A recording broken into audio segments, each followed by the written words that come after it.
Programming on the Fan, including weekly appearances by the analyst Pete Bercich, is brought to you by Thousand Hills Lifetime Grazed Grass-Fed Beef. Go and get some. The analyst. Football feast. Hardcore. Bercich. Football. The voice of the Vikings. Bercich. Hey, Peter, what's going on over there, brother? Not much. How's it going? Pretty well. And, I mean, you and I have called games together for more than a decade and a half. You coached for like half a decade before that and played before that. So, therefore, you know, the cliche 24-hour rule or whatever, I mean, that's a cliche, but it's important to players and coaches and those associated with teams. And generally speaking, that there aren't individual things in regular season games that like linger with me where I'm like, wow, I can't stop thinking about that. It was so cool, or wow, that was so awful and bugged me so much that I can't get it off my mind. For the screen drop to Madison, I just can't stop thinking about, man, for various reasons. Listening to your reaction and looking at your face after the play call and just how it had fallen. Secondly, it's one of the great plays that I can remember Kevin O'Connell calling per the time of it, with Chris Jones bearing down on the quarterback, who, by the way, got killed on that play, yet still got the pass off. And then the players in front of Madison to the left side, and then watching it back on the condensed replay on NFL.com, little Brandon Powell down the field, blocking his ass off. Oh, yeah. Just waiting for two to catch it and go. And then his arms go outstretched after, and he's like, come on.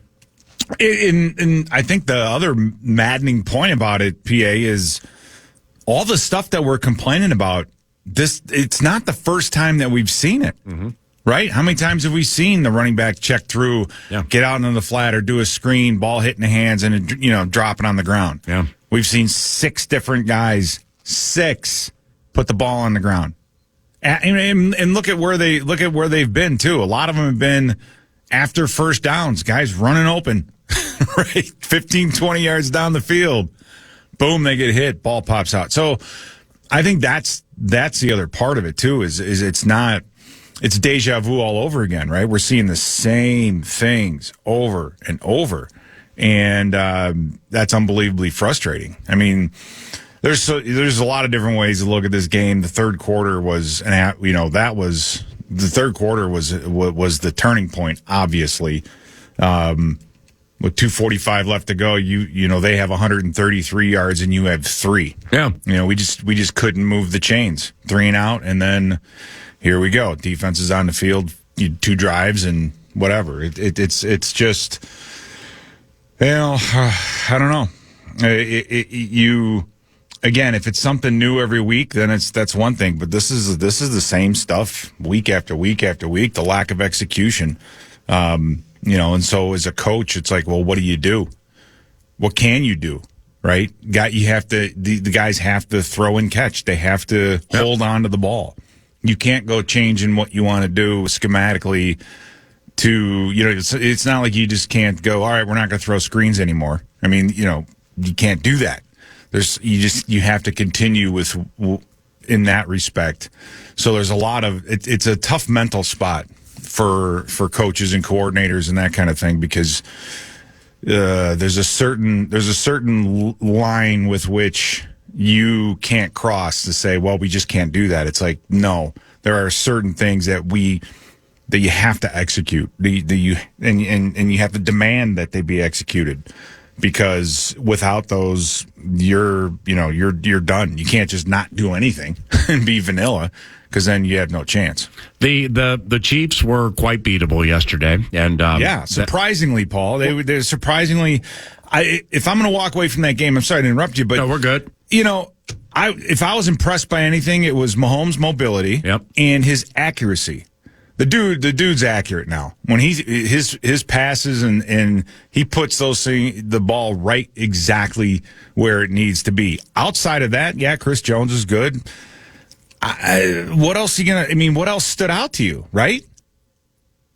I mean, you know what I'm saying? It's like I wasn't wowed. I expected to be like to at some point just be, wow, here we go. This is a damn good team. But they were there for the beating the whole time. What stood out to me was, for the first time in quite some time on the game calling depth charts for you and I, we put 6 receivers down for somebody. I mean, they're rolling in, and this does not include the tight ends, Kelsey, Gray, and Blake Bell. So whether it's Kadarius Toney or Rashee Rice or Justin Ross or Marquez Valdez-Scantling, Sky Moore scored a touchdown in the Super Bowl. I barely even know he's on the team. He gets so little looks, and that's the bit, is Patrick empowers all. And he expects all when I throw it to you, Justin Watson. I'm going to put it in a perfect spot. And the safety has a chance to catch it or knock it away, but if he doesn't, you better catch it. And they do. And that's championship cred right there. It is. And again, Mahomes, I think when they needed to move the chains, they're not an explosive offense. That's the other part about it is I don't know what they were going to do to take shots or to get big plays. So they're going to be a long, move the chains type of a team. But Mahomes, when once you get 3 quarters into that game, he starts getting a feel for what the defense is trying to do, and he knows where to go with the football, and that decision is made immediately. So a lot of those hitches and things that he was getting for 7-8, yards, that's their MO. But you're right. They had 7 wide receivers out there. 7. Right. 7 different. Sky Moore, Kadarius Toney, Watson, Justin Ross. I'm like, Justin Ross?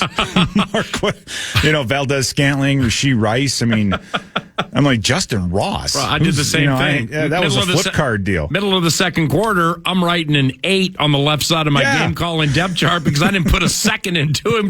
Like, who's this? So, but nevertheless, they do close on things on which other teams don't close consistently. I still contend that 4th down play, when you get a speedy receiver like Valdez-Scantling on a safety, that's just what they do. It's like the 98 Vikings, the team for which you played, Pete. I mean, Hitchcock, your Friday night guest a couple of weeks ago with Skull Stories, love Jimmy, but he's not a 7-pick, 3 to the house kind of guy.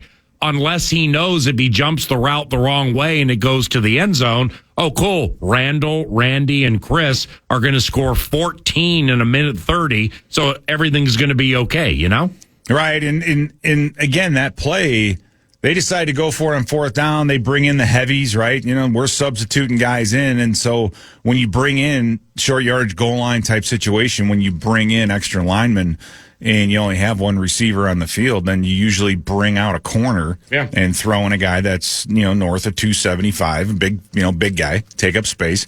So you're going to get, it's going to be easier to get that matchup of a wide receiver on a safety.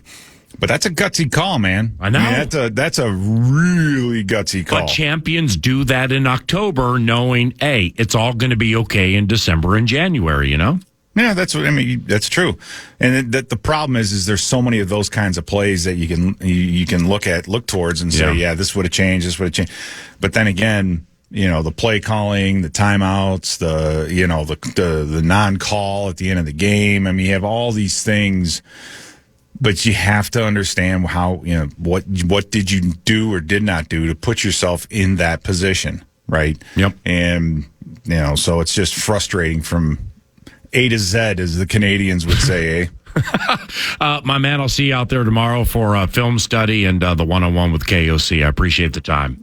All right, Paul. Sounds good. See you. See you. That's Pete Bercich, analyst for the Vikings Radio Network. Former Twins pitcher Glen Perkins around the corner to celebrate the victorious Twins on KFAN. But now we got that cash thing. The Fan and 2 Men in a Junk Truck want to give you a shot to put $1,000 in your hand with the National Cash Contest. Go to KFAN.com and enter the keyword grand. You might win $1,000. You might win $1,000 with the word grand. PA on the Fan.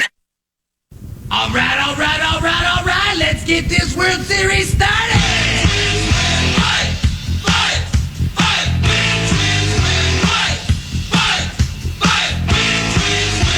This is your Slave Raider leader, 9 to noon, and KFAN.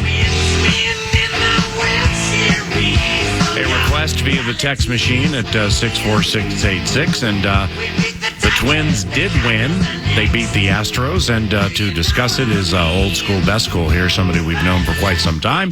Glen Perkins analyzes baseball for Bally's, former relief pitcher for the Minnesota Twins. And Perk is at play 9 to noon right now. What's going on there, brother? Things good?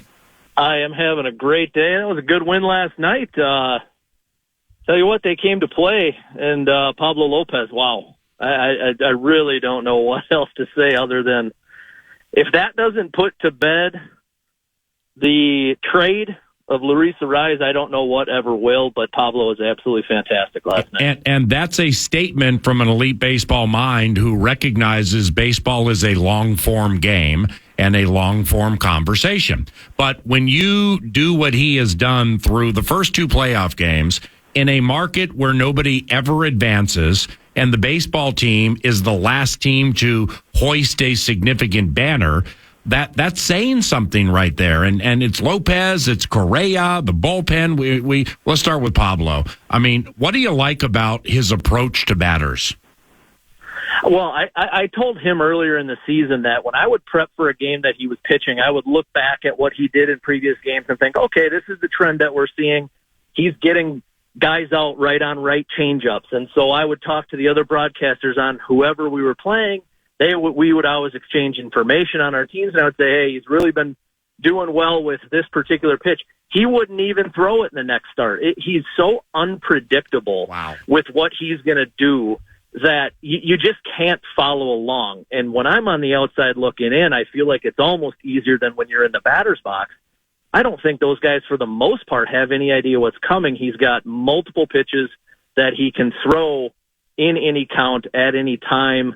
They're all elite. Everything he throws is above average. I feel like I said to you last week, if he's not a top 3 pitcher in the game, he's a top 5 pitcher in the game. And he showed it last night. So the trained eye is so beautiful, and I said it earlier in the show because I tried to explain something with the sinker and the slider from Lopez, and those were dominating pitches and predominantly thrown by the right-hander for the Twins. But like you just laid out that changeup thing and right-handed hitters and not showing something one start and showing it the next. I mean, that's just so brilliant, man. But just from my untrained eye, I'm watching that thing last night, man. It was like slider, sinker, sinker, slider, sinker, slider, slider, sinker. His sinker had terrific movement, didn't it?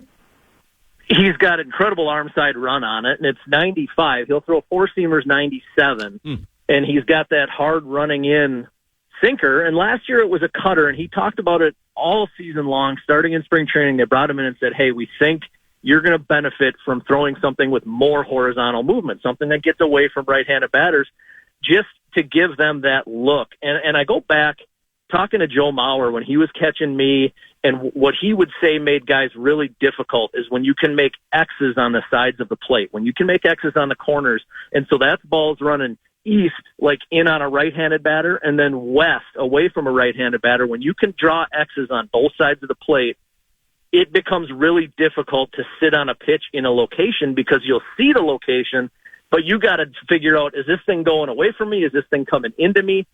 It's so difficult. And then you put the command with it, and it's just all around elite. He's right there with the Spencer Striders, Garrett Coles, those kind of guys as far as stuff, command, poise, all of those things. That was the biggest moment of his life last night. You could see it a couple times he struck out Yordano Alvarez, how excited he was on the mound, the fist pumps right after the at-bat got done. But he's got such poise in those big moments, and you could hear it. That interview that he did, and Adam Wainwright talked about it last night, how well he spoke. And that's coming right out of 7 innings in the playoffs on the road, where he was able to just calm himself down. He had to be coursing with adrenaline, but he's able to calm himself down and stay in the moment as well as anybody that I've seen in a long time. So Perk, what do you like about Sonny Gray tomorrow against these Stros? Because, okay, Ryan Ober, glad the Twins won yesterday so we didn't have to deal with come on, Rocco, you made the wrong decision. It may have, but nevertheless, here we are 1-1 into game 3. But nevertheless, when you go with, I mean, just look around the league, and I want to get into this a little deeper with you after we talk about Carlos Correa. But the Twins start with Ober, and then they go Lopez Gray. The Phillies start with Ranger Suarez, who granted has had success against Atlanta, but it's still Acuna, Olsen, Riley in the gang. And now they go Wheeler into Nola. And the D-backs, they start with Merrill Kelly, and they have Zach Gallen going today. So it's Sonny Gray now in a beautiful, beautiful spot with the series at 1-1. What do you like about Sonny and his approach to what you think will be with these Stros? Well, so I think that they have the pitching advantage from here, and if we didn't see that last night with Pablo, I mean, when's the last time do you remember the Twins having the pitching advantage going into a series? Probably 2006, maybe, because we had Johan. But behind that, there wasn't much. The Twins have this two-headed monster, and I think they tried to steal one in Game 1. They knew they didn't have Pablo or Sonny, so they went with the best option, the guy that they thought would keep the ball in the park. But that's what I love about Sonny, is he doesn't give up home runs. And in the playoffs, home runs matter. Whoever can hit more home runs typically wins the game. Mentioned that last week. And that's why I liked Sonny against the Blue Jays right-handed batters, is he doesn't give in, he doesn't give up, he doesn't give up home runs.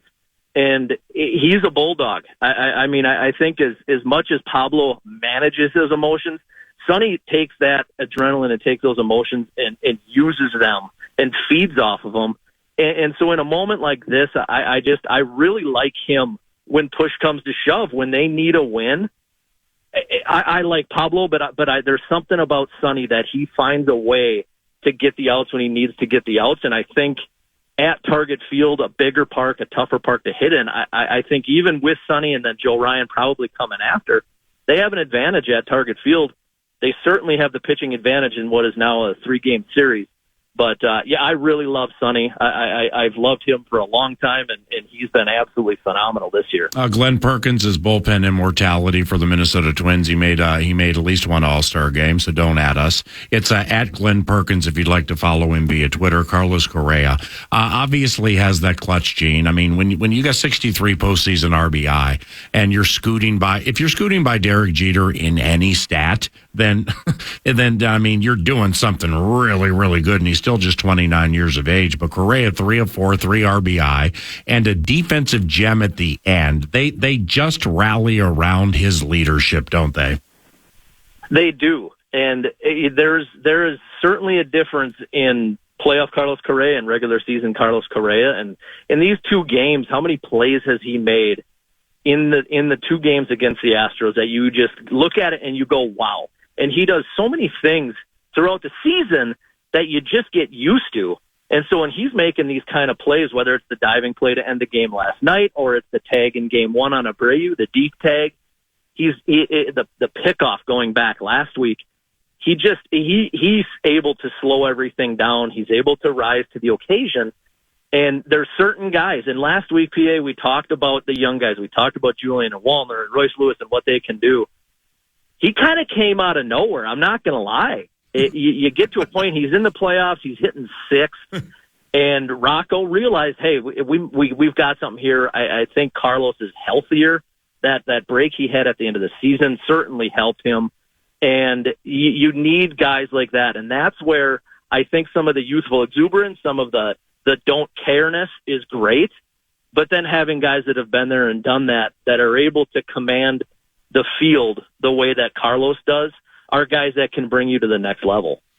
With that play in the hole and then the gun on Pena, just how hard is it to make a play like that? Forget the playoffs, regular season, or Fort Myers. Just like, how hard is it to make that play?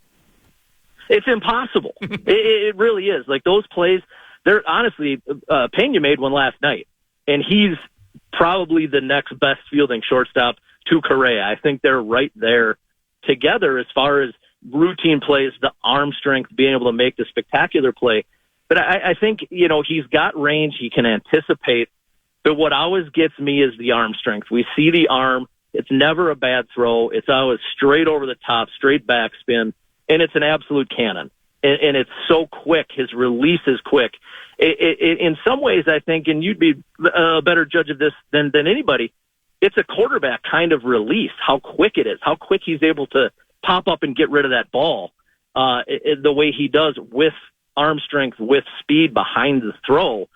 But he makes them look routine, and they are nothing even close to routine. And okay, it may not be a strike, right down the middle to Kirilloff, but the first baseman has to stay composed when it's just off as much as it was, and keep that foot on the base and everything. And I thought that was underrated on that play. But with Glen Perkins, 11:31, it's 9 to noon. Good morning. Thanks for listening. Have you ever headed into a Major League Baseball game and run out from the bullpen, or say it was like Oakland Alameda or Old Memorial for where the Orioles played, where the bullpens were on the baselines? They were behind third and or first.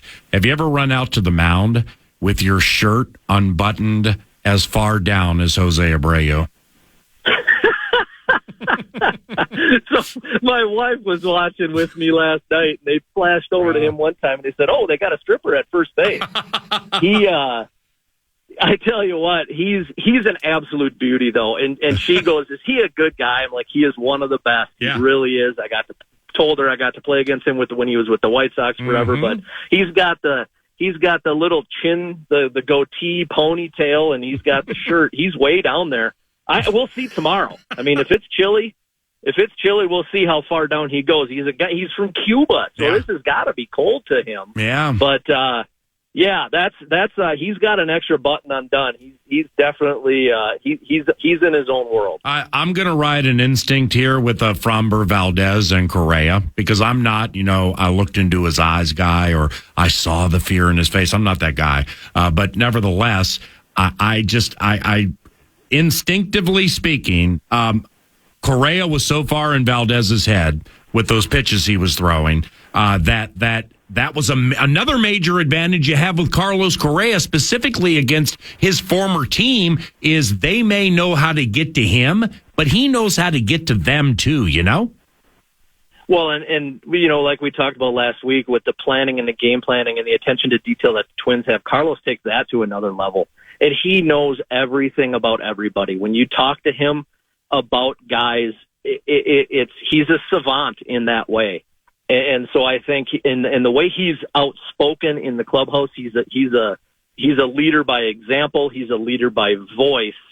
And I think guys buy into what he's saying, and they should, because he's a really, really, really smart baseball player. And I think that he certainly said his piece before the game yesterday about Framber, and he made sure, I think, throughout the game to be talking to guys and letting guys know what to expect. Maybe even knowing that the team on the other side, the Astros, are keeping an eye on Carlos, and it's that, hey, what is he telling them now? What is he picking up on? Are we tipping something? It puts that little bit of extra doubt in your head, and I think that certainly benefited the Twins, and I think it got Framber off his game a little bit. Now, Framber Valdez hasn't been the same pitcher in the second half as he was in the first half. Yeah. And the Twins have been much better against left-handed pitching in the second half than they were in the first half. So I think that it kind of played out how a lot of people that were in the know and that have been paying attention maybe expected it to. I think they put a pretty good hurting on Framber, and I think those guys had confidence going into the game. And this Javier going for them tomorrow, I think his earned run average in the second part of the season after the All-Star break is above 5. But, I mean, that's the beauty of the long-form marathon that is baseball, is sure, that number matters, but it doesn't necessarily mean who he's going to be tomorrow. Now, I may be reaching with this, Perk, a little bit, but feel me out on this, all right? The Braves, LA Dodgers, Milwaukee Brewers, Baltimore Orioles, and Tampa Bay Rays, they have the best records in Major League Baseball. And they're a combined 0-7. Okay, Texas goes bang-bang on Tampa Bay. Corbin Carroll and that group go bang-bang on Milwaukee. And then you got the Orioles, the Dodgers, and the Braves. Well, the Orioles have lost twice. The question here being, should there be a day off between the season and the wild card, given those who snuck in get a chance to breathe? And if you sneak in, and now this thing's going to go into November too, but we're used to that. But should there be a day off between the end of the season and these wild card series. Yeah, I think so. And there was. They didn't play until Tuesday. Right. And I think everybody needs to catch their collective breath. But it certainly should put you at a disadvantage, and that's why Bailey Ober started Game 1 against the Astros and Justin Verlander started Game 1 for the Astros. Theoretically, they should have the pitching advantage with the time off that they had and being able to line their guys up the way that they did. And the Twins have just played better, but you just can't predict what's going to happen in October. It's so difficult to predict, and you can't really figure it out. So, I think that more than anything, you just go out there and play. You run your horses out there and take your chance on the field. I think the format, I like this new format, and I think it does set the wild card teams behind just enough, but it doesn't decimate them if a series goes 3 games. Yeah, I mean, each wild card series went 2-0, and now I don't know if this is the case every year because I didn't look back at it, but seriously, Perk, look at the Twins, the D-backs, and the Phillies. I talked about it earlier. They start with Ober, Merrill Kelly, and Ranger Suarez. They all won and now have their aces and/or their top 2 pitchers for games 2 and 3. It's just brilliant. But is it brilliant because we just watched it and it worked? I think so. And if the Twins would have snuck by in Game 1, we'd be looking at the same situation where the Twins have Sonny Gray and Pablo Lopez for Games 3 and 5 with a 2-game lead in the series, only needing to win 1. And so you try to maybe steal that first one if you can. They got really close, just couldn't win the middle innings. But yeah, I mean, that's kind of the way it goes. And that's what I'm talking about, where you're at just a slight disadvantage. But I think the benefit with the off days is that the Twins are going to be able to bring Pablo back for Game 5 if necessary. Perk, time for a few more here. Thank you very much, Glen Perkins. Speaking of teams outside of our covenant, Clayton Kershaw got knocked around so badly in that first inning by the Diamondbacks. Is he right at the end? I mean, he's immortality, but is he right at the end? A lot of miles on that arm. He's one of the best of all time, but he's had the back injuries, which can lead to different throwing motion mechanics. All of those things lead down to, weakening in the shoulder, all those things. And yeah, I mean, you throw the kind of innings that Clayton Kershaw has thrown over the last 15 years, I think it is. There's very few guys that are Justin Verlander and that are able to do what he's done. Those guys are literally once in a generation. That's Randy Johnson. That's Nolan Ryan. That's Roger Clemens. Those kind of guys. They just don't come around. And so most of the time you get these guys 34, 35, 36, like Kershaw is, they start to slow down. And he's honestly never really had good numbers in the postseason. Yep. And I think, as you continue to get older, the season gets longer. And I think that's probably a little bit of what we see with Kershaw. I mean, we've seen it a million times, and you played against him, man, when he was with the Tigers. But when Verlander gets that curveball going, am I overstating it to say it's one of the best in the history of Major League Baseball? Yeah, I mean, his whole mix. He's got the high fastball, the breaking ball. He added the slider like 8 years ago. He just knows how to pitch. He knows how to pitch. He knows how to make pitches work. He knows when to throw them. And I mean, that's why he's a 98%, first ballot Hall of Famer kind of guy. Like he's gonna high step right into the Hall of Fame. Yeah, and with Verlander, his first inning earned run average this season was 6. So if, that's the case, if you don't get him out of the gate, then you're probably going to have problems against HOF to be. Now, lastly, Michael A. Taylor, what was such a sneaky good move, man. I mean, it gives you Buxton insurance, playoff experience. He won a World Series with the Nats. Good for Falvey and Levine with that one. What do you like about Michael A. Taylor? Well, they learned their lesson last year. When you don't have depth, what can happen? And it's a war of attrition. The whole baseball season is a war of attrition. And if you can stay healthy, you're going to make the playoffs. You're going to win your division. If you don't, how much depth do you have? And let's be honest, Byron Buxton has an injury history that's about as bad as anybody in the game. And they knew better. And so they needed somebody that was going to be able to go out there and play and put him at the bottom lineup and hit home runs. I love his defense. I love his attitude. And I love that you just don't know what you're going to get when he's at the plate. And not every guy in the lineup's going to hit 300 and get on base 35% of the time. But you got a guy down there that you make a mistake, he's going to pop it. And he did it, 20, 21 times this year. He's a perfect fit in this lineup, and he's a perfect fit on the field. Obviously, you want to have Buck out there if you can, but having him basically be your everyday center fielder for the season, it's worked out really well. Glenn, you're elite. Thanks. Thank you very much for the time, and we'll stay in touch down the road, okay? Sounds good, PA. Thank you. Appreciate you. Glen Perkins, former relief pitcher, former closer for the Minnesota Twins. In a National Football League market of a different variety, the worm got the opportunity to turn yesterday, and it was quite satisfying for yours truly and many others. We'll explain that after a short... Reach us here at the Fan. All right, this is KFAN, not WFAN, the Fan in New York, so we're not going to turn this into Jets Fan Line in deep stretch, but good for New York Jets offensive coordinator Nathaniel Hackett. Remember the guy on the wrong side of Coach Sean Payton, the Denver Broncos head coach, erstwhile the anti-Vike? He was on the wrong side of some comments that began with Russell Wilson's rough Denver debut. USA Today's where you can find it. Quote, the anti-Vike. There's so much dirt around that. There's 20 dirty hands for what was allowed, tolerated in the freaking training rooms, the meeting rooms, the offense. I don't know, Hackett. A lot of people had dirt on their hands. It wasn't just Russell. He didn't just flip. He still has it. This BS that he hit a wall. Shoot, they couldn't get a play in. They were 29th in the league in pre-snap penalties on both sides of the ball. Okay, Sean. Next on Russell Wilson's marketing team always being at the Broncos facility. Quote, this is not an incrimination on him, but an incrimination on the head coach, the GM, George Payton, the president, Damani Leach, and everybody else who watched it all happen. Okay, anti-Vike, come on. And finally, the dagger on former Broncos head coach Nathaniel Hackett, now the offensive coordinator for the New York Jets. Quote, Sean Payton, everything I heard about last season, we are doing the opposite. It might have been one of the worst coaching jobs in the history of the NFL. That's how bad it was, end quote.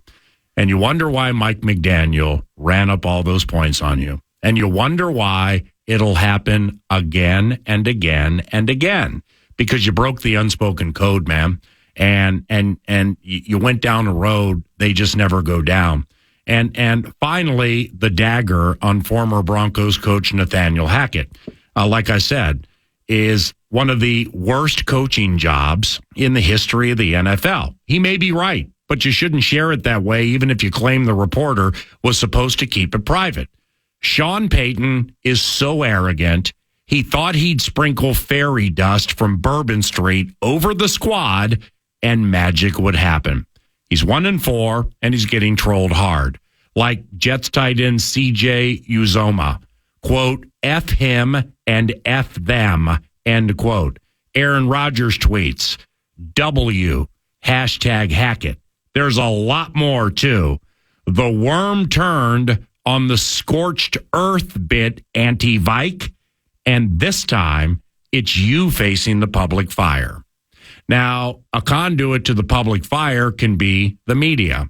Chris Thomason used to cover the Minnesota Vikings for the Pioneer Press and was known for asking, maybe in awkward fashion sometimes, but very difficult questions to Mike Zimmer and other coaches. Well, he did it again with Peyton and the Denver Broncos. We played something recently where Peyton got mad at him during a press conference, and Thomason, well, he was at it again yesterday. There obviously was a lot of focus on this game. Your USA Today comments regarding Hackett. How do you look at that as a chapter in your coaching career where some people might say Hackett got revenge today? Yeah, listen, they played better than us. He won't stop. I credit, Robert and that staff. They won the game. And I think that's how I look at it. Stop it right there. Coach, do you regret? Yeah. Do the Thomason part again, because he just won't stop pointing out the obvious, embarrassing negative, and I'm here for it all day, Chris Thomason, because Sean Payton is the anti-Vike. What is that like? There obviously was a lot of focus on this game. Your USA Today comments regarding Hackett. How do you look at that as a chapter in your coaching career where some people might say Hackett got revenge today?